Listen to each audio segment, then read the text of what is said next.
Bapak, Ibu, dan saudara warga GKJW Jemaat Darmo yang saya kasihi, salam patunggilan. Sebentar lagi kita akan memasuki masa Raya Paskah yang dimulai dengan ibadah Rabu Abu pada tanggal 2 Maret 2022. Masa Raya Paskah ini memang baru untuk GKJW.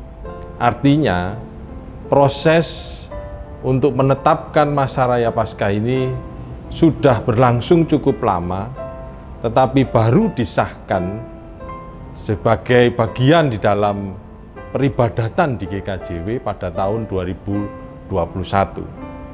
Dan tentu untuk mensosialisasikan di setiap jemaat satu dengan yang lainnya berbeda, termasuk di GKJW Jemaat Darmo ini.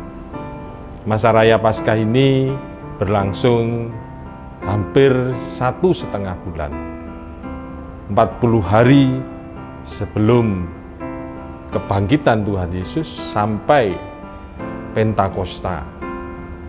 Disinilah kita diajak untuk bersama-sama menghayati pengorbanan Tuhan Yesus untuk menebus dosa-dosa kita yang selama ini di GKJW, bahkan mungkin di beberapa gereja Protestan tidak pernah dilakukan hal-hal seperti ini. Bahkan ketika GKJW menetapkan ini menjadi bagian di dalam peribadatan di GKJW, masih ada warga yang menganggap bahwa ini tiru-tiru Katolik. Ini hanya menjadi bagian dari umat Roma Katolik, bukan milik gereja Protestan termasuk GKJW.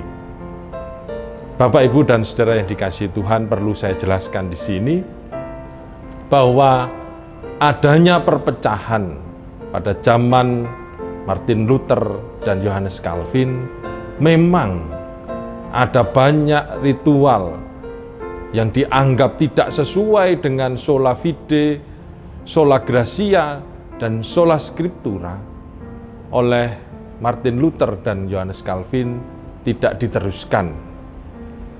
Dan memang ada motif pula supaya gereja Protestan berbeda dengan gereja Katolik, maka hal-hal di mana seharusnya diteruskan menjadi tidak diteruskan.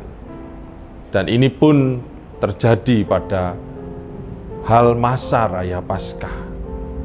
Padahal kalau kita mau merunut pada sejarah, masa Raya Paskah ini sudah ada sejak abad keempat sebelum orang menyebut sebagai gereja Katolik Roma.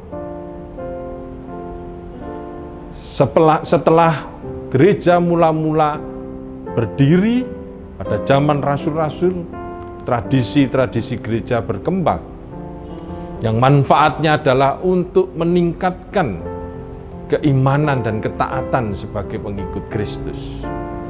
Di antaranya masa Raya Paskah ini.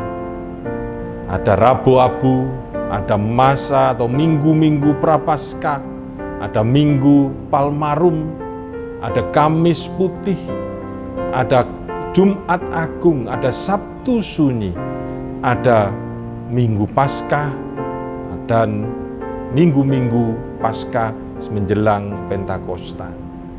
Disinilah kita diajak untuk bersama-sama mengikuti setiap bagian di dalam masa Raya Paskah. Sekali lagi, ini bukan ikut-ikutan atau menjadi seperti gereja Katolik Roma, tetapi ini adalah penggalian bagaimana ritual yang ada di dalam gereja mula-mula yang bermanfaat untuk keimanan dan kesetiaan kita di dalam mengikuti Tuhan Yesus. Dan ritual-ritual itu bukanlah yang utama.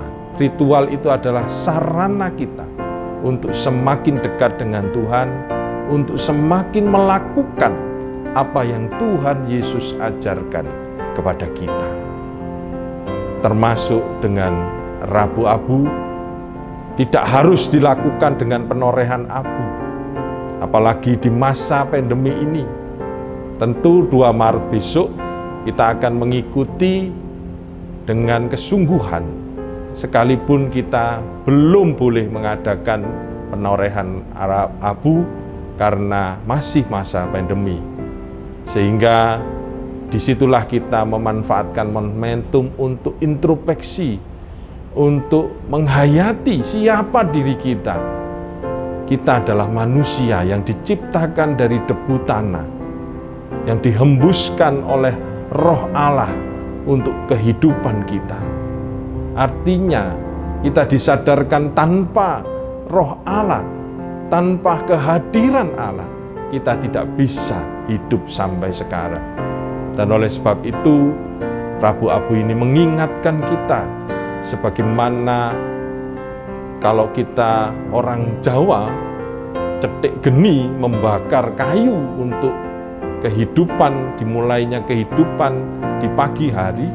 Di situ kayu terbakar dan meleleh, dan abu-abu itu seakan-akan tidak berguna, seakan-akan begitu saja hilang. Namun ketika abu itu benar-benar kita manfaatkan, baik untuk membersihkan piring-piring atau bekas makanan ataupun hal-hal yang lain, abu itu sungguh sangat berjasa untuk kehidupan. Demikianlah kita. Ketika kita benar-benar mengakui diri kita sebagai manusia yang berasal dari abu, kita harus terus mendekatkan diri kepada Tuhan agar hidup kita bermanfaat bagi kehidupan ini. Tuhan memberkati.